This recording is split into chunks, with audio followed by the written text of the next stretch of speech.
Underway in US presidential election 2024, with the world closely watching who will inherit the next presidency. Either Trump stages comeback or Kamala makes history. Sheikh Hasina's government spent 4,400 crore taka on survey of 12 biased loan-based projects only to fatten pockets of herself and associates, says analysts. 1,600 complaints submitted so far to Disappearance Commission, which finds 8 secret detention centers or Ainaghor, informs Commission chief. Fresh Israeli attacks kill at least 33 people in Gaza.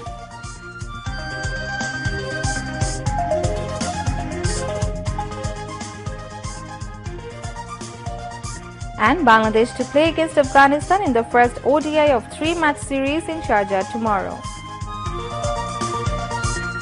That's all from the newsroom for the moment. Thank you for staying with us and invite you to watch our 11:30 Bangla News. Until then, Allah Hafiz. Controversial Cybersecurity Act 2024.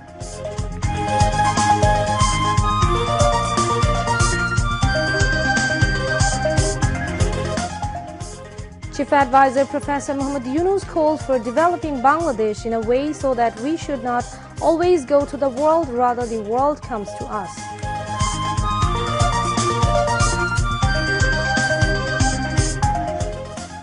Historic November 7th, the Revolution and Solidarity Day today, which marks the journey of multi-party democracy in the country.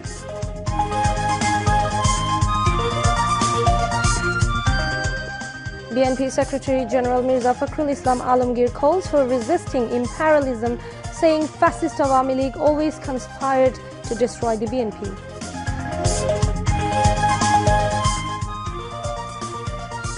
No conspiracy will succeed if people remain united like November 7th and August 5th, says Jamaat-e-Islami Amir Dr. Shafiqur Rahman.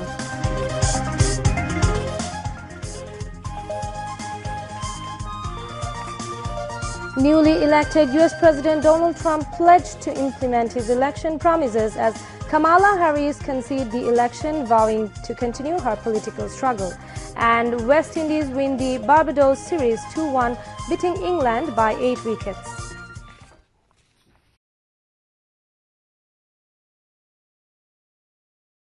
Held extrajudicially in 15 years of fascist Awami League government, 412 among them killed in 2018, says Ain Ushalish Kendro.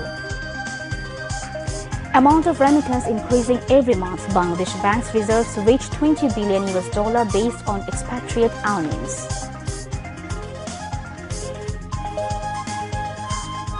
BNP takes out massive rally marking the National Revolution and Solidarity Day. Associates of the fugitive dictator still active both in home and abroad. All must remain vigilant against them, says BNP Acting Chairman Tariq Rahman.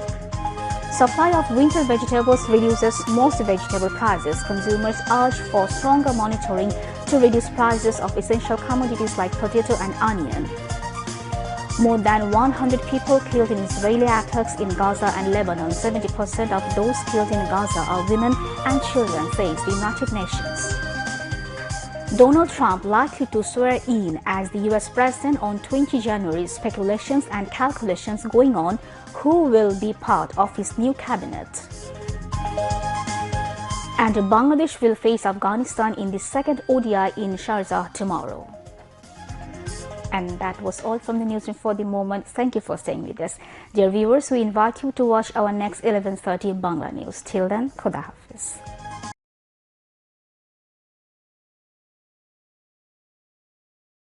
Advisory Council of the Interim Government expanded that Sheikh Bashir Uddin Mahfouz Alam and Mustafa Sarwar Farooqi take oath as advisor.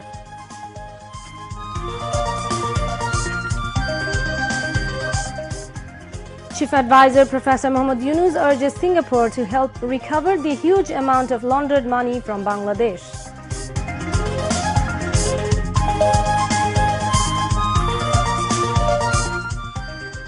Government is going to issue red alert through Interpol to bring back fugitives of Awami League, including Sheikh Hasina, involved in genocide, says law advisor. Anti-discrimination student movement demands trial of fascist Awami League leaders and ban of the party like Chhatra League.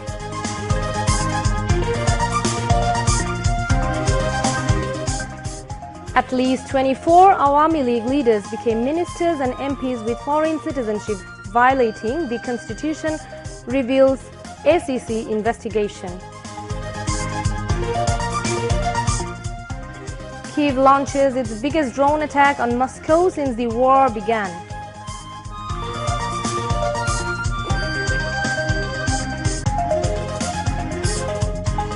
And Bangladesh to face Afghanistan in the series deciding final in Sharjah tomorrow.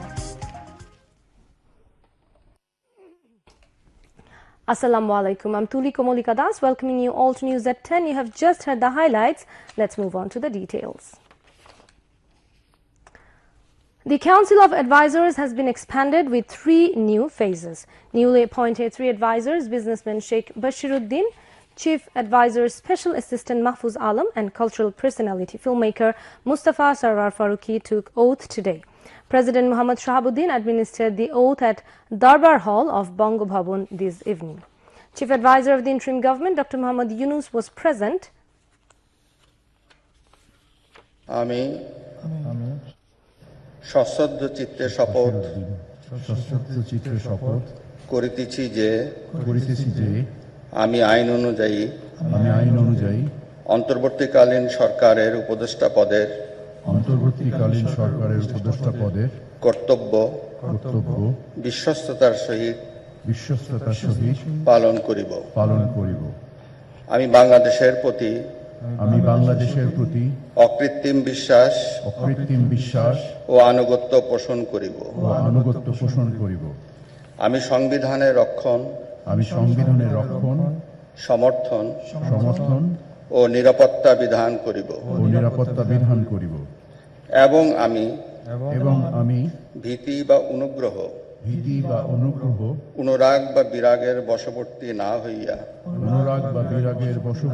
হইয়া সকলের প্রতি আইন অনুযায়ী যথাবিহিত আচরণ করিব। After the swearing in, the new advisors signed the oath documents. Advisors of the interim government and high military and civil officials were present. Cabinet Secretary Dr. Sheikh Abdul Rashid conducted the oath-taking ceremony.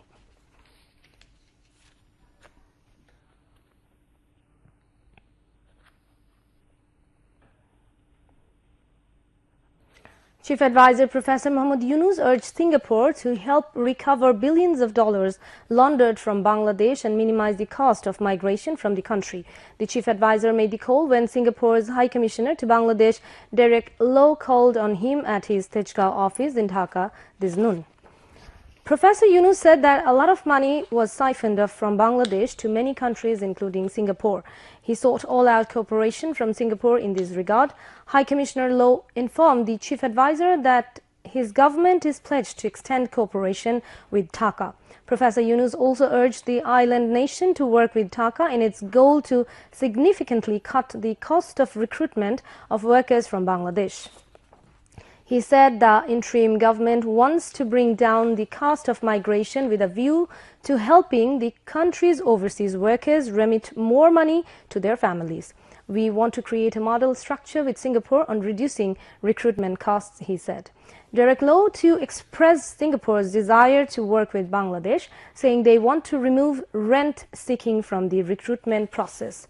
He suggested that Bangladesh digitalize its overseas recruitment system, which will reduce the chances for the workers being exposed to human trafficking and exploitation. They also discussed trade and investment cooperation, the foreign policy of the interim government, shipping, education and healthcare of their respective peoples. The Chief Advisor sought Singapore's backing for Bangladesh's inclusion as a sectoral dialogue partner of ASEAN, to which Derek Low said his country was positive. Chief Advisor Special Envoy Lutfi Siddiqui, Chief Coordinator of the SDG Affairs Lamia Murshid, and Chargé d'Affaires of Singapore in Dhaka Michael Lee were present. Libya is willing to hire more Bangladeshi workers, including doctors and engineers, to develop the country, and has invited Bangladeshi students to enroll in the country's top universities. The Libyan ambassador to Bangladesh, Abdul Muttalib S.M. Saliman, expressed the country's interest when he called on Chief Advisor Professor Muhammad Yunus at his office at Tejgaon in Dhaka today.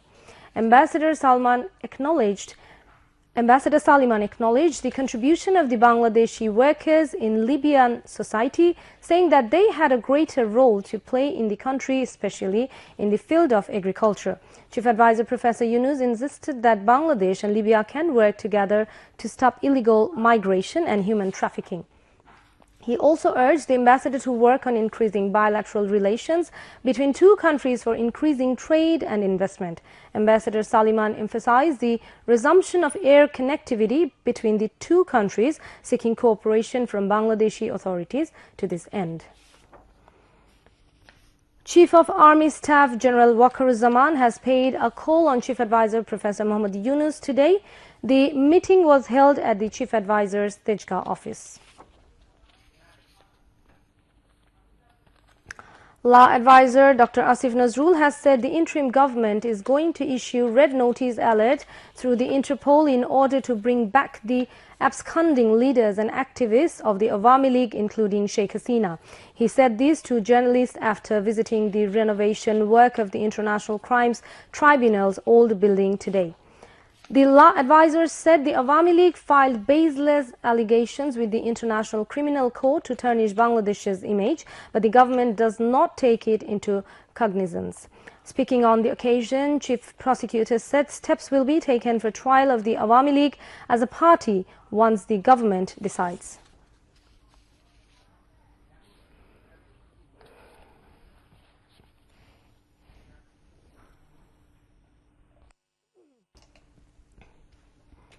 Shahid Nur Hussain Day today. The day was observed in a befitting manner in the country. On this day in 1987, Nur Hussain, who imprinted his bare chest and back with the slogans "Free Democracy" and "Down with Autocracy," embraced martyrdom in police firing during an anti-autocracy demonstration at Zero Point in the capital, now known as Shahid Nur Hussain Square. Nur Hussain's family members paid tribute at Shahid Nur Hussain Square in honor of Shahid Nur Hussain Day early in the morning. Subsequently, people from various backgrounds paid their respects there. After paying tribute to Nur Hussain, General Secretary of Julai Sriti Foundation Sarjiz Alam said that the students will remain on the streets until the end of the dictatorship. Marking the day, the Awami League called for a protest rally at Shahid Nur Hussain Square. In response, various political parties and organizations, including the Anti-Discrimination Student Movement, organized protest rallies to counter the Awami League's program. The protesters said that the Awami League has no place on the soil of Bangladesh. They said that the students and the people must remain united so that no more dictatorship arise in the country. Leaders at a public rally said Awami League has no right to do politics until trial of genocide. The rally was organized by Anti-Discrimination Student Movement at Zero Point in the capital today. Leaders at the rally also said that there is no scope for the rehabilitation of Awami League in politics. The rally also called for banning politics of Awami League for the barbarity and killing of anti-discrimination activists. The rally was addressed, among others, by Central Coordinator of Anti-Discrimination Student Movement, Hasnat Abdullah, General Secretary of Julai Shahid Sriti Foundation, Sarjiz Alam, Coordinator Mobashir Zaman, Spokesman of Inkilab, Moncho Shariful Islam, Child Speaker Rafiqul Islam Madani, and General Secretary of Bangladesh Chhatro Federation, Armanul Haq.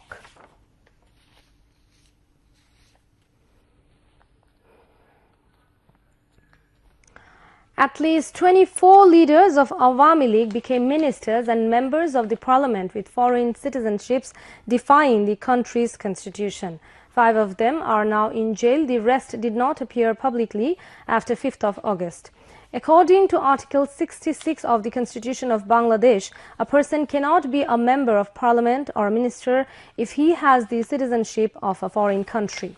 Only Bangladeshi citizens are eligible to become ministers or parliamentarians, but since returning to power in 2008, Sheikh Hasina ignored the constitution and appointed people with dual citizenship as ministers and lawmakers.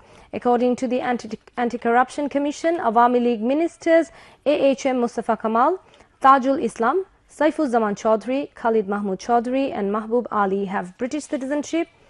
7 Awami League leaders have US citizenship. They are Abdul Shahid, Nasrul Hamid, Junaid Ahmed Palok, Muhammad Ali Arafat, Abdul Subhan Gulab, Mahfuzur Rahman and Salahuddin Mahmud Jahid.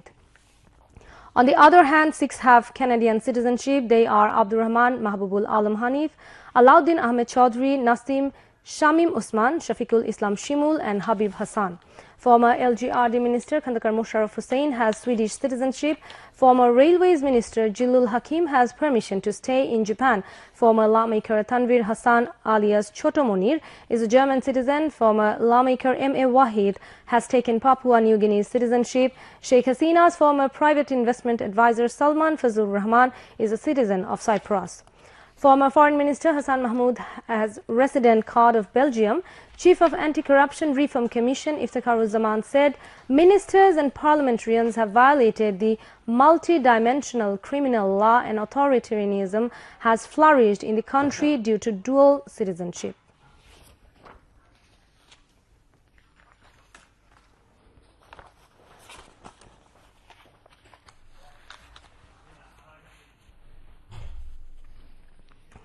The interim government is developing a separate framework to combat the issue of cyberbullying, which has particularly affected girls in the country.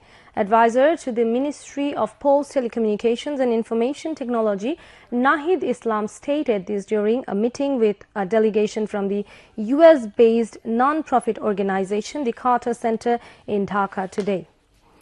During the meeting, Laura Newman, senior advisor at the Carter Center, said that they are working on how women in Bangladesh can improve their quality of life through the application of the Right to Information Act. The advisor pointed out that the student-led uprising in July and August created a significant movement. During this movement, the internet was shut down midway, concealing information about enforced disappearances and killings, thereby violating the public's right to access information. He said the interim government is working to ensure that no one can shut down the internet in this way again and deprive citizens of their right to information. During the meeting, ICT Division Secretary Shish Haider Chaudhry, NDC, the Carter Center Bangladesh Chief of Party Shumona Sultana Mahmood and senior officials from the ministry were also present. No money was embezzled in Zia Orphanage Trust, the lawyer of the Anti-Corruption Commission, ACC, told the highest court of the country. Asif Hassan, the lawyer of the ACC, told the court today during a hearing on Khaleda Zia's leave to appeal that according to documents of the case, Taka 2 crore and 33 lakh was transferred and nobody embezzled it.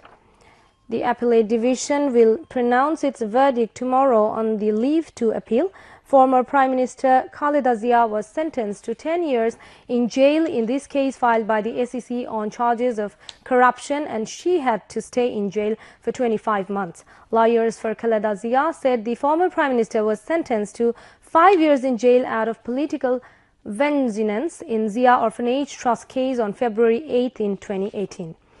Later, the High Court increased the jail term to 10 years following an appeal of Khaleda Zia, which was rare in the history, they added.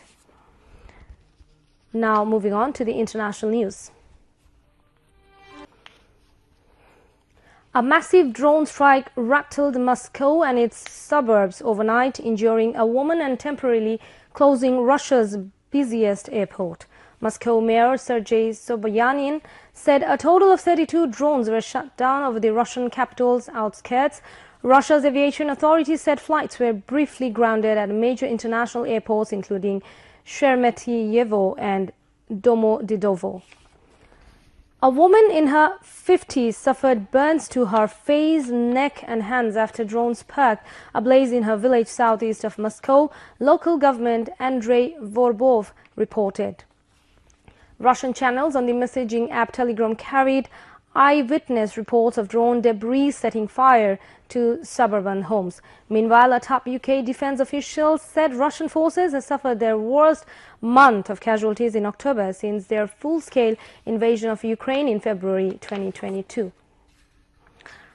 United States President-elect Trump has officially won Arizona, avenging his 2020 election loss in the crucial swing state. With Arizona, Trump has secured 11 more electoral votes. Vice President Harris only garnered 226 electoral votes. Trump's Arizona pickup ends the battle for swing states in the 2024 presidential election. In addition to Arizona, he picked up electoral votes in North Carolina, Wisconsin, Michigan, Nevada, Georgia, and Pennsylvania. Before Biden won Arizona in 2020, Republicans had carried the state every year since 1996. Arizona is also home to a higher proportion of Hispanic voters than the rest of the country, and while they favored Biden by 19 points in the last election, which had shown signs of shifting toward Trump leading up to the election. A wave of Israeli strikes on east and south Lebanon on Saturday killed at least 33 people. The deaths were reported as Israel intensified its air campaign against Iran-backed Hezbollah. The health ministry said another 14 people were wounded. In the south, where Hezbollah also has a strong presence, Israeli strikes killed at least 13 people, including 7 rescuers linked to the group and its Shiite Ali Amal. The ministry said 5 people were killed in the southern village of Hanoye. Qatar has told Palestinian group Hamas and Israel it will stall its efforts to mediate a Gaza ceasefire and hostage release deal until they show willingness and seriousness to resume talks. The Gulf country has been working alongside the United States and Egypt for months on fruitless talks between the warring sides in Gaza, and any disengagement from that process could further complicate efforts to reach a deal. Reports say Qatar had concluded that with its mediation efforts paused, Hamas' political office there no longer serves its purpose.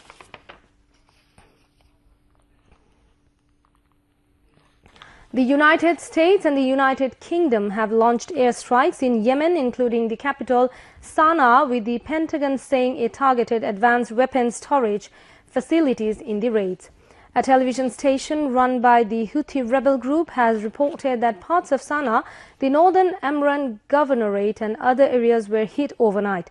There were no immediate reports of casualties.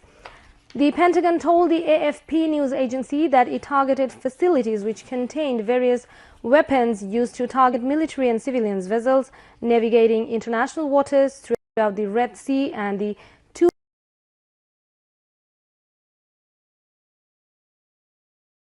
nations have repeatedly carried out strikes on Yemen since January to stop the Houthi rebels from attacking Israeli-linked commercial ships passing through the Red Sea. Now back to the national news. Finance and Commerce Advisor Dr. Salahuddin Ahmed has said the government will sign free trade agreements with as much countries as possible. He further said that agreements will be signed with Japan, Indonesia and India. The advisor was replying to queries of the newsmen after a program titled Discussion on Signing of Bangladesh-Singapore Free Trade Agreement at Commerce Ministry in Dhaka today. The function was also addressed by Singaporean High Commissioner to Bangladesh Derek Low, International Affairs Special Envoy of the Chief Advisor Lutfi Siddiqui, Chairman of Bangladesh Development Authority Chaudhry Ashik Mahmood bin Harun, and Commerce Secretary Salimuddin. Dr. Salahuddin said Bangladesh will give priority for graduation of least developing countries to developing country, and it aiming not to be done abruptly. This transition will be in the interest of Bangladesh and its people, he added. Australian Acting High Commissioner in Dhaka, Nordia Simpson, made a courtesy call on Home and Agriculture Advisor Lieutenant General retired Muhammad Jahangir Alam Chaudhry at his office today. Agriculture of the two countries, export of agri-products, technical training, skilled manpower, export from the agriculture sector, and various other issues including Rohingya also came up for discussion. The agriculture advisor mentioned that Bangladesh, having long-time friendship with Australia, trade relations between the two countries is likely to be increased further. There is scope to enhance export of vegetable and mango, he added.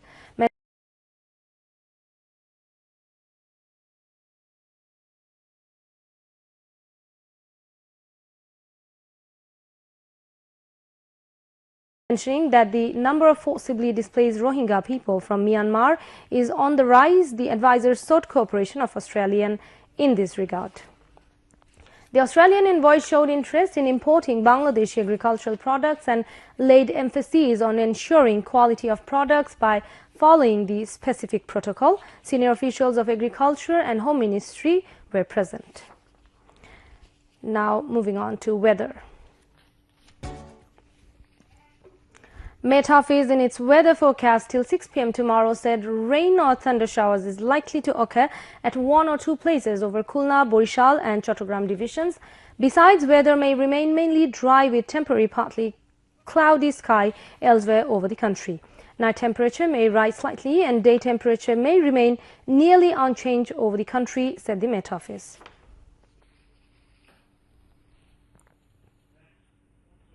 Now news on sports.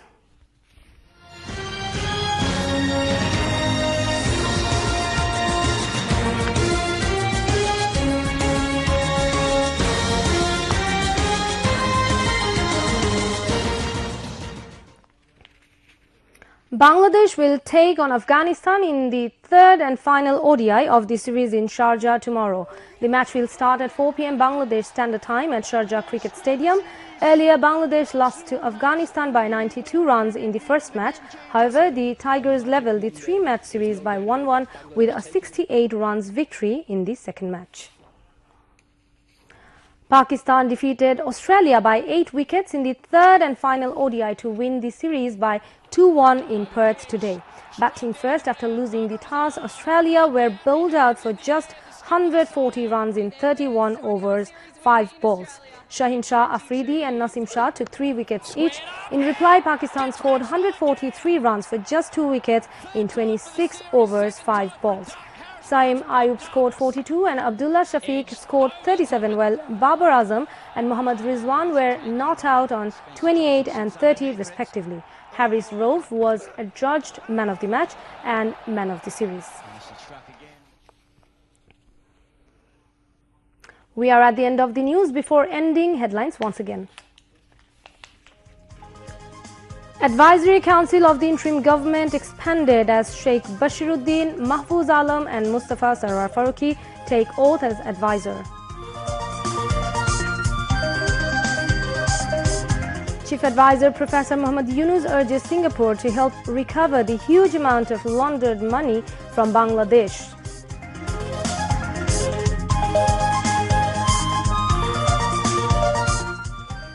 Government is going to issue red alert through Interpol to bring back fugitives of Awami League, including Sheikh Hasina, involved in genocide, says law advisor. Anti-discrimination student movement demands trial of fascist Awami League leaders and ban of the party like Chhatra League.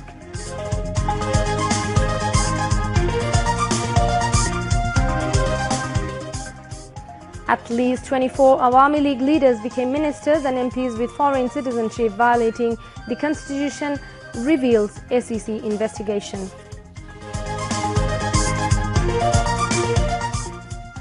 Kyiv launches its biggest drone attack on Moscow since the war began.